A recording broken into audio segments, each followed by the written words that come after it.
What's going on, guys? Lions Forum coming at you guys today with another video. Today we're going to be talking about who are we going to be blaming right now for this lackluster Lions offense. And the Lions have struggled on offense this year, but why? We kind of get into it. I'm going to try to explain it to you guys as best I can. I did a little bit of research into this, obviously, and overall, you look at this offense and you're like, so far, we haven't scored many touchdowns. We scored one touchdown versus the Buccaneers. Then we ended up scoring, I believe, two or three touchdowns versus the Rams. Montgomery had one, Gibbs had one, Goff did throw for one. So, 3 touchdowns, 4 touchdowns in 2 games. Not a bad clip. I don't think good enough, obviously, for the NFL. But it's not horrendous. Now it's a little bit lackluster, though, like we talk about. You see the offensive line. They're not getting great grades out there. Like I said, I don't think PFF is the gospel, but they have us ranked, I believe, within the past 2 weeks. They have us around middle of the pack, it looks like, in run blocking and pass blocking. Now, I think we've had a couple bad games from a few individuals in those games. But all in all, I don't think it's been too bad. Goff has only been sacked twice. Okay, hurried a ton though against the Buccaneers. The Rams, he was hurried a little bit, not as much as the Buccaneers, and he wasn't sacked at all against the Rams. Now the running game, you look at the running game, and this is a full-blown RBBC, running back by committee. And when you look at that, and you kind of look at that aspect of the game, It doesn't look like either running back is really struggling too hard. We're running on about over 5 yards a carry. It seems like as a team, you got to include guys like J-Mo in there. Khalif Raymond had a nice return, had a nice run, on those end arounds that they do with our wide receivers. But as a team, we're running the ball. I think it was 5.1 or 5.2 yards a carry, which is excellent. There's nothing wrong with that. That's a formula for winning football, especially on the offensive side of the ball. And then the wide receivers, J-Mo is doing his part. It's kind of a coming out party for J-Mo. He's had 2 very productive games in back-to-back weeks, week 1 and 2. Amon-Ra didn't do much in week 1, but he did a lot in week 2. He was targeted a ton, caught a bunch of balls, like 11 balls, over 100 yards. But those 2 guys are the only guys that are doing real damage in the wide receiver department. They're trying to find that wide receiver 3, the thing that Campbell was worried about since day one, since OTAs, training camp, mini camp, whatever. They are looking for that guy. Hopefully, they're going to elevate. It looks like Tim Patrick. They're going to try to get him more involved. Can he be that guy? Because Khalif hasn't done much. He got more involved in week 2, but in all reality, he hasn't done much. And where's Laporta? Has anybody seen Laporta? He is literally, on the back of a milk carton. Teams have kind of locked him down. He had a decent stat line in week 1, 4 catches, 45 yards. Nothing to write home about. If you're a fantasy football guy, that's not impressive at all for a guy that, was one of the best fantasy tight ends in the NFL. But we're not talking fantasy. We're talking production. We're talking NFL stuff right now, not fantasy stuff. So, Laporta's kind of been on a milk carton. Not bad week 1, week 2, he was non-existent. Caught 1 ball, which was a big ball. And then he took the penalty. I believe he took the penalty, or was that week 1? Whatever. He did catch a couple, 1 or 2 passes in week 2, and but he's, for the most part, he's kind of disappeared in this offense. Now teams are looking to stop him. He needs to get better to find wide open, and Ben Johnson needs to find him as well. So this all comes down to me, and this is the problem with fans, and this is a problem with certain fans that like certain players. To me, it comes down to Jared Goff. Okay? It comes down to Goff, and it also, before I say anything else, it comes down to Ben Johnson. Ben Johnson needs to figure out some things as well.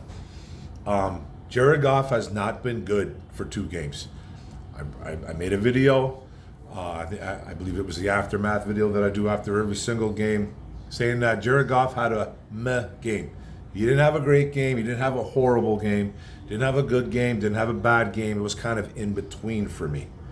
You know, he was okay. He was okay when it mattered.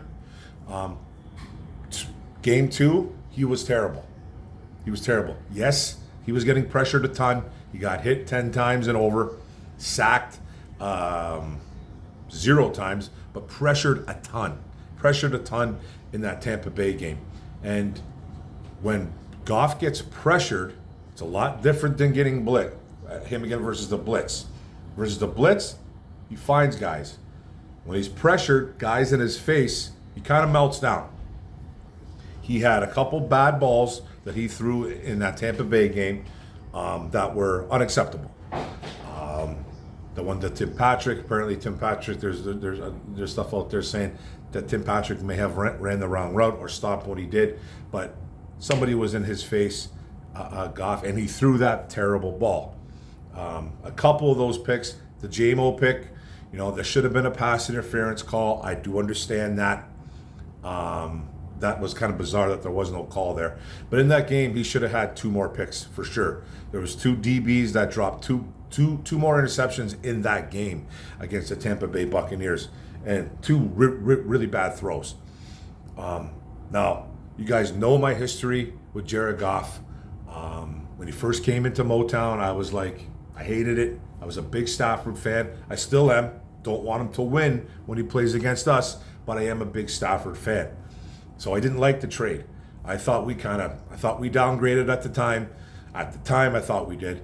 And, we year 1, what does Stafford do? He wins the Super Bowl in LA, which I predicted that he would win a Super Bowl with another team.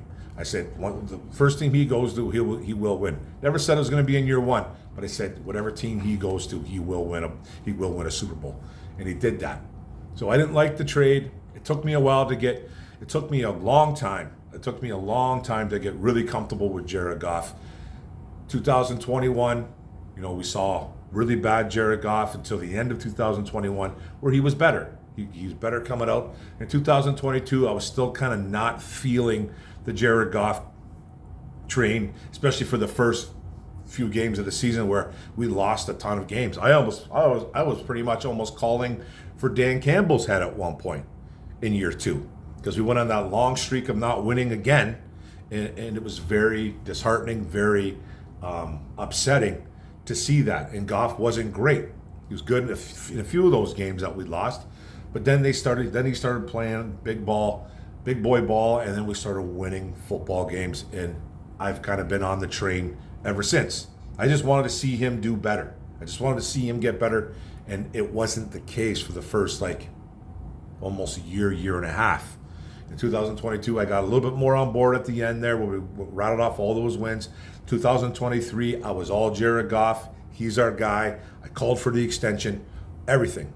I'm happy that he is our quarterback. I still am happy.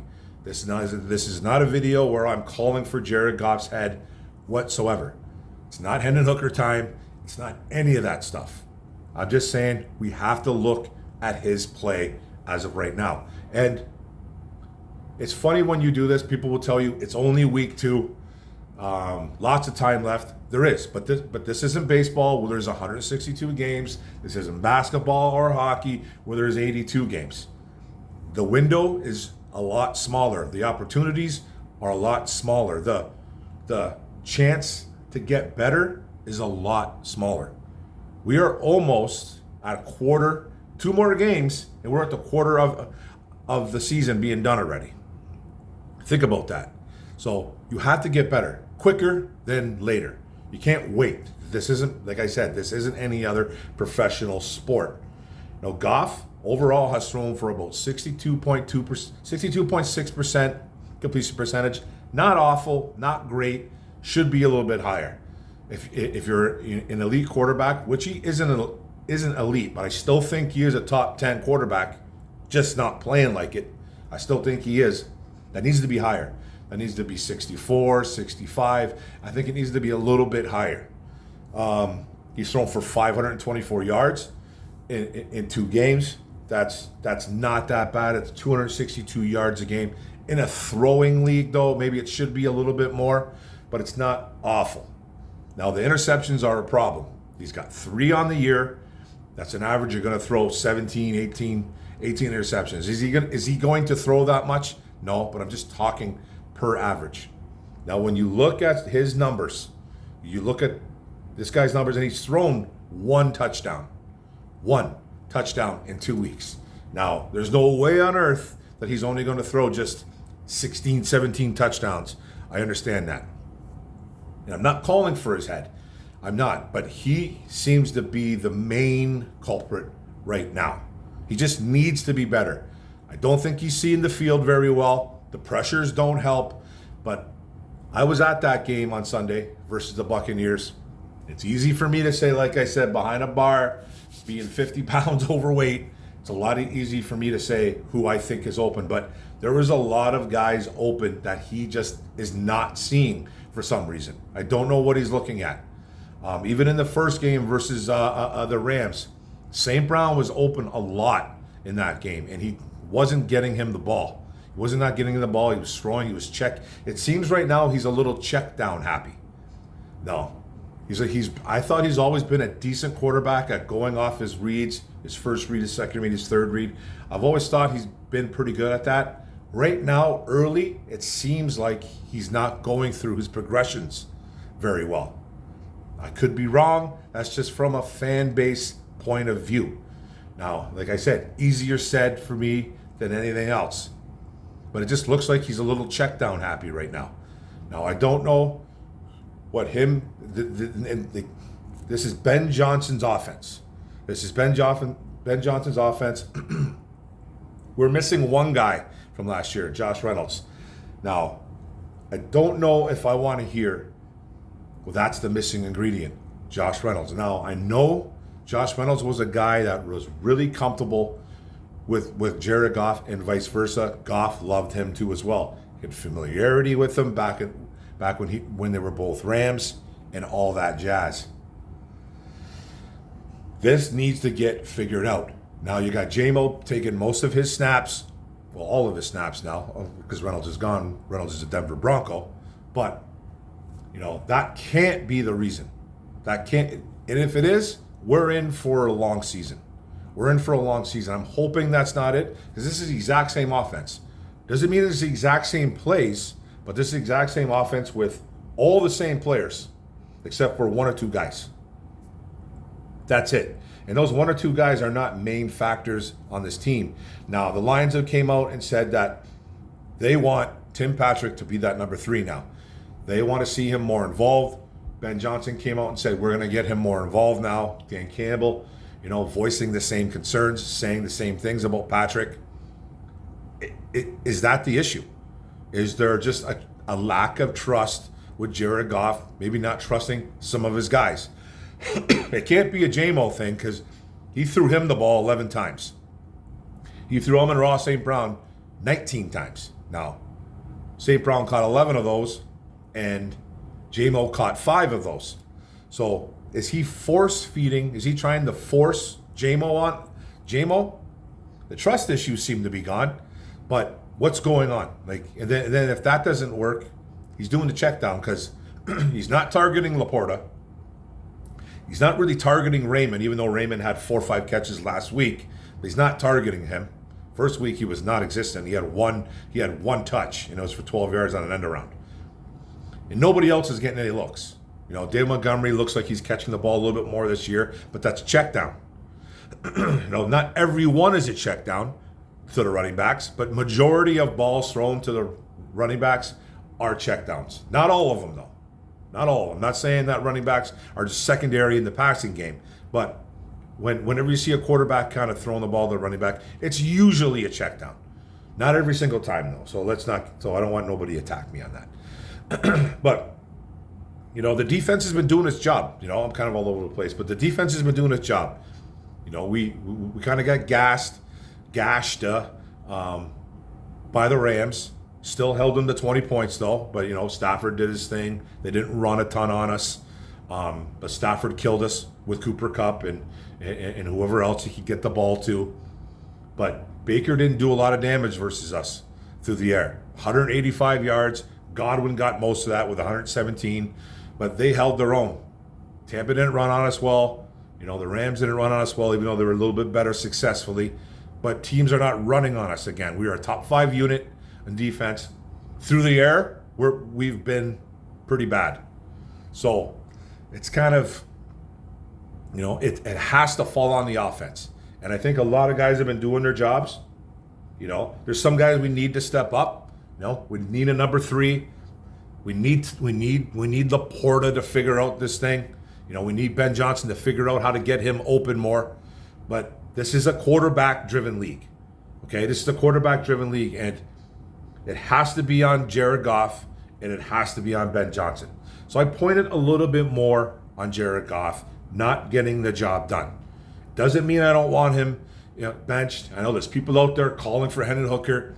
You got Woodward Sports out there putting up a picture of Hendon Hooker saying, this man can save us. You got fans calling for Jared Goff's head. I'm not doing that. But somebody has to get the finger pointed at him right now. And I know it's a team effort. Football is a team effort. But it needs to be better from our quarterback, who's making a shit ton of money. It just needs to be better. And Ben Johnson doesn't go uncriticized as well either. It's on him to figure out stuff immediately. Has to be figured out. So, that loss last week, like I said, was on the offense. I don't think the defense played. The defense played actually really good, I thought, last week. I really thought they played good. Nobody did a lot of damage to us except for Godwin. One guy should not really beat you. And that's pretty much who beat us all week, was one guy. Baker did make a few nice plays, though, especially with his feet. And a couple timely throws as well. But it was basically one guy who killed us. So this offense needs to figure it out right away. They need to figure it out. They need to come out against Arizona, and Jared Goff needs to have a game. I'm not saying he needs to go for 350 and 5 touchdowns, but he needs to be efficient. He needs to see the field better. He needs to find guys that are open, not panic. When you're getting pressured, he threw a couple bad balls, like I said, in those games versus the Rams and Tampa Bay. Just be a little bit smarter football from our quarterback, our QB1 quarterback, who I have full faith in. Full faith. Sad that I have to kind of say that in order not to get attacked, but attack me anyways, it doesn't matter. But yeah, I got full faith that this offense is going to get turned around. And yes, I made this after we're going into week 2 going into week 3 because it's not a long season. 17 weeks, 18 weeks is not long. It's not. This isn't, like I said, football, baseball, or hockey, where you have lots of time to figure out shit. You don't in the NFL. It has to be figured out ASAP, immediately. So that's it, guys. Thanks a lot. Really appreciate you guys coming in and watching the vid. Don't forget to hit the subscribe button at the bottom right. Don't forget to hit the notification bell up top. Don't forget to like, comment, share this out. Who you guys blaming for this lack of offensive ability on this team? Who's the problem right now? Thanks, guys. Boom. Detroit. Where's everybody? Grit. Let's go. Kaboom. Let's go, baby.